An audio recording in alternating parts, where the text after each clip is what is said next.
What is going on, guys? This is Brody or Zarion here. Today this is gonna be my first ever actual story commentary that I'll ever be doing. In the background there's a gameplay, my first ever gameplay on Ghost that I've actually ever gotten. I didn't want it to go to use. It's me going 30-7 in free-for-all using a sniper rifle. As you guys know, I've cut down on the sniping a lot since I started Ghost. I thought I was only gonna be a sniper commentary. Then I realized that I have a lot more fun tryharding, occasionally sniping. I really like it. But yeah, sorry about that, got off topic. Let's get back into this. Alright, so with my first ever Ghost experience, I was 8 years old. At the time I was living with my grandma. Well, my whole family was living with my grandma for reasons I don't remember. But it was around 2 to 4 a.m. I woke up after having a long dream. I just remember a couple parts of the dream, how I was running through a field. It was with my grandpa. My grandpa was a war veteran. I don't know if it's a war veteran, but he was in the war. I think World War II.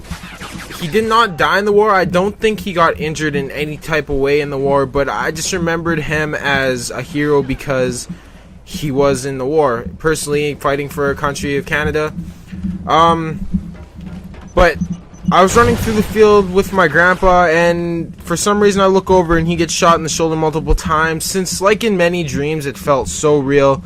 Of course I believed it at the moment. I instantly jumped up in my bed and almost started going in tears. Then I realized for a second I was looking at a middle-aged man standing right beside my dresser, around 30 to 40 years old and 9 feet away from me, wearing an army uniform. It scared the shit out of me.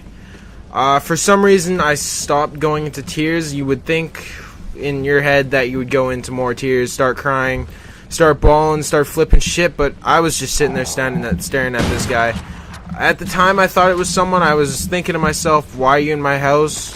Why are you standing by me? And he still didn't frighten me at all. Like, never popped in my head one little bit that my house was being broken into, or my grandma's house. But I just kept standing there. It took me about a good 1 minute, maybe 30 seconds to a minute to realize that this guy isn't real. I could clearly see a little bit through him. Then he disappeared. That's when I started flipping shit. I stood up, started running, ran right through the location he was at. Actually, really ballsy of me for a fucking 8-year-old, but ran right through the location of him, then started screaming. I don't remember what I was screaming. I think I swore a couple times actually when I was 8-year-old. Like, what the fuck is going on? You know, like while I was a little kid. This is pretty big deal for me. I was pretty frightened at the time. Of course, I still never really knew what was going on, but then I stopped and realized to stop screaming, and I seen, I don't know if they call them the orbs, but like a ghost orb. I seen one of those things floating around my living room at a very high speed. It was just spinning and spinning and spinning. But, well, not really high. I could, like, locate where it was and shit. Then, I never knew what those things were at the time, but so it was new to me at the time, too, because I never really kept up with ghosts or shit, like, any of that stuff. I wasn't really interested in that stuff, but then, at that moment, it just disappeared. That's what I was like. I just stood there and didn't say nothing after I stopped screaming. I just stood there and watched. I stood there for a good 2 minutes, just trying to think to myself what the fuck was going on. Then after that, I kind of went downstairs to get my dad. My mom wasn't home at the time. Actually, that's really lucky for this story. Since I was screaming for a little while, my dad is a deep sleeper. I don't know, he obviously didn't hear me because he was a deep sleeper. I don't know how he didn't hear me. I was going pretty loud. My grandma was at work at the time. She works really early in the morning.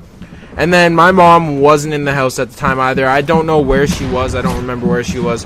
But then that's when I went downstairs to get my dad, and I woke him up. We sat there for a little bit. I told him what happened. I told him what was going on. He told me just to stop not to worry, not just to stop, but not to worry, just because they've gone through that experience in that house before, actually. My mom was held down on her bed by a ghost or something, and she was apparently screaming. Then it wouldn't let go. It just kept holding her down. But that wasn't really the experience for me. That's what I was trying to tell him. Like, I was like, this guy didn't hurt. Well, this person, he didn't never hurt me. He didn't do anything to me. He just stood there and like looked at me. So that's good. I don't know if the ghost just didn't like girls or something, but personally, since it was right after that dream, I thought that it wasn't the same one my dad was talking about. I thought it was my grandpa or something, like in his mid-age times, coming to see me or something, coming to say hi. Because I don't know why he would wake me up at that time just to realize, or I don't know why it connected to the dream. That's what really scared me too, was that it connected to the dream. But I don't know why that would happen. My grandma was talking to me, now that I'm thinking from here, my grandma was talking to me about how she has a ghost in the house, how it does, mostly everyone who stayed in her house has seen it. Like, I've been there recently with friends and shit, and they've being like, well, I got woken up last night, not necessarily seen it, just randomly woken up and like felt scared and shit, not felt safe. But this ghost is really good to me. My grandma says that it protects the house. Like, when her house was being broken into, and well, the garage was being broken into, which is also attached to the house, that she got woken up and she was able to call the cops or call someone to come help her. And then also, when our garage in the backyard was broken into, she was also able to wake up and notice that the back sensor light was on. She looked outside and there was someone breaking into the garage. So this ghost wakes people up or something. That's what my grandma believes. I believe it too, actually. I believe what my grandma's saying, that it wakes you up and stuff. So I don't have any hate on this ghost. But my mom definitely does. My mom has never stayed in that house since that happened, and I don't think she ever will. I personally wouldn't either. That's really scary. Just getting held down on a bed and kind of tortured by a ghost, you know. But I would definitely not feel safe. I feel safe in that house still. I lived there for a little while, like last couple months, just because family problems and stuff. But I feel really safe with this ghost. That's my first ever ghost experience, and like I said before, hopefully my only ever one. I don't think it will be, because I mean, I'm only 16 years old and life goes on for a long time. I'll be moving around a lot because I always do move around in my life. I can't stay in one spot. It just gets way too boring. But thanks for listening, guys. I'm sorry if this was really confusing. Hopefully I get some more stories going on here, have some more mind thoughts, and have some more story times. Alright, thanks for watching. Leave a like, comment, and sub. See ya.